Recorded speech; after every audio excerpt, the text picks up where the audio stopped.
rifle, the single shot, bolt action, 5-round clip, 03 Springfield. This is the 03 8.3, which is the World War II version.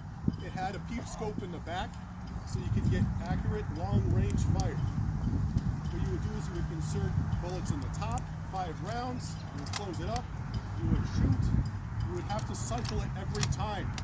This is what the Germans effectively used on their side. It was the Mauser. This was so close to the Mauser that the Mauser Corporation in World War I actually sued and wanted a copyright infringement case against Springfield because it was kind of so similar. But it is a very excellent firearm. Designated marksman. If you see in the movies, usually the person who's putting accurate fire is using one of those. All right, we're gonna shoot this off, so there's gonna be some pops.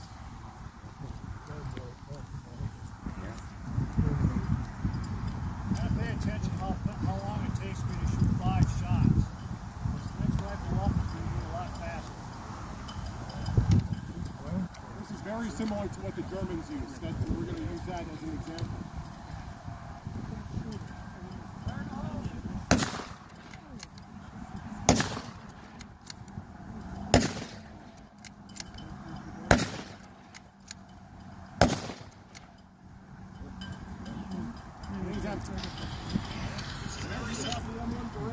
This is the main battle rifle of World War II. The 03, that was the main battle rifle of World War I. Right, so this was an 8-round semi-automatic firearm. And so semi-automatic, every time you shot, it would reload itself using the gases of the previous round, which was awesome because we can get a lot of fire out of the Germans, way more than they could at us.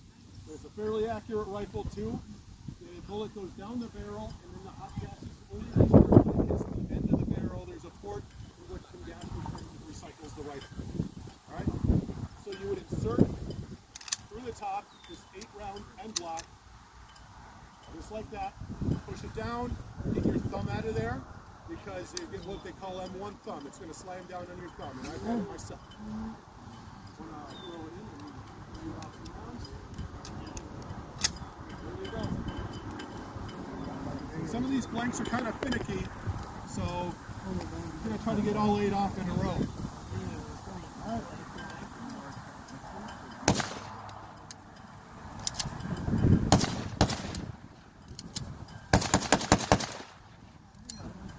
See how fast that was as compared to the bolt action? Yeah. So imagine being a German when you have 5 soldiers firing at the Americans, and they can fire that fast back at you. All right, that's intimidating. Next, we have the M1 carbine. The carbine is always just a smaller version of the main battle rifle, significantly lighter. We have a box magazine that's inserted in the bottom. It holds more rounds, but they're smaller rounds. There we go.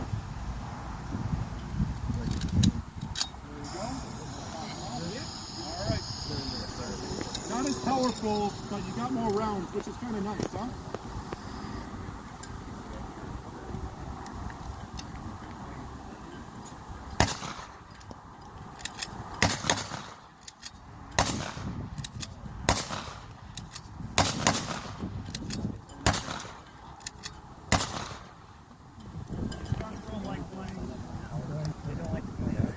Yeah, sometimes they're not so reliable. Sometimes we just got to dial them in as the year goes by. We have a question? Yes. 30-06. We use a 30-06. The British use the 303 rounds. And the carbine we use a smaller version. It's called the 30 cal carbine.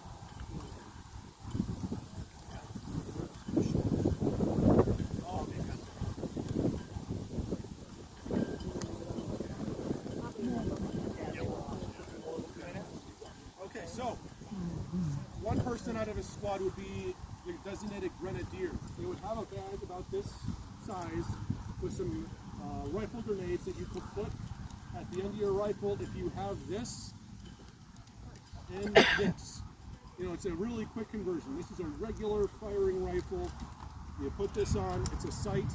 When you put this on, it holds the grenade. Just like a bayonet. You would have some grenades? Oh, you got it. I got the 5.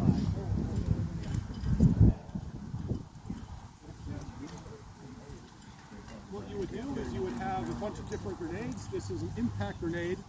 This is a high explosive anti-tank. Basically, that shape charge we talked about with the rocket launcher, this is basically the same thing. It's thrown off the end of a rifle. So based on your training, you would dial this at a certain angle because you're going to be firing it kind of like this, on the ground. There's a carpenter's level in there. So let's say I dial it to 60, and I have that bubble right there, you're at 60 degrees. Right? And based on your training, you would know, okay, 45 degrees is going to be the most distance.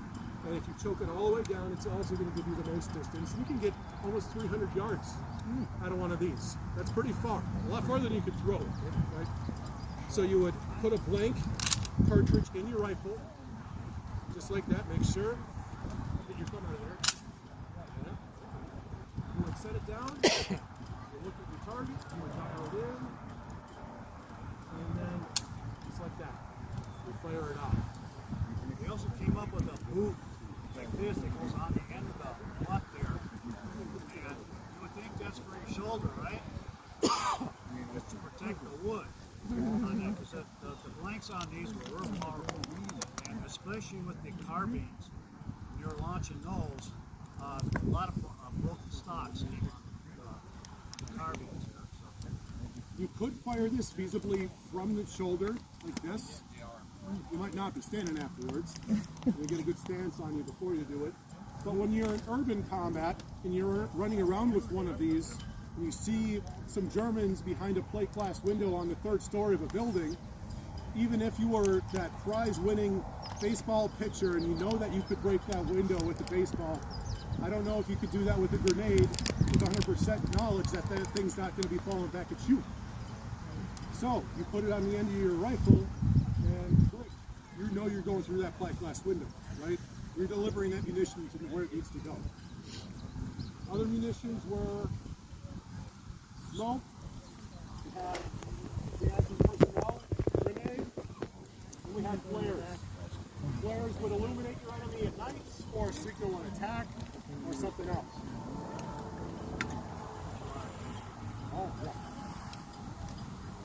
So, in the movies,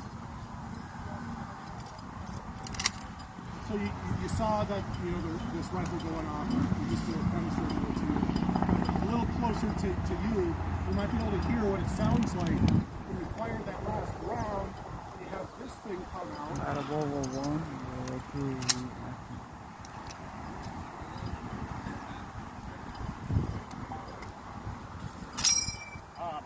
You hear that? That means you're empty. Now, if the enemy's that close that they can hear it to, you got a problem. You know, but in the midst of combat, there's a lot of noise, so I don't think they would necessarily hear it unless they're sneaking up on you already. So that's the M1 clip. Now we're going to demonstrate some rifle grenades. We have a target right over there, and we're going to have a little contest. Me and Sarge are going to have a little contest, and whoever's buying dinner tonight.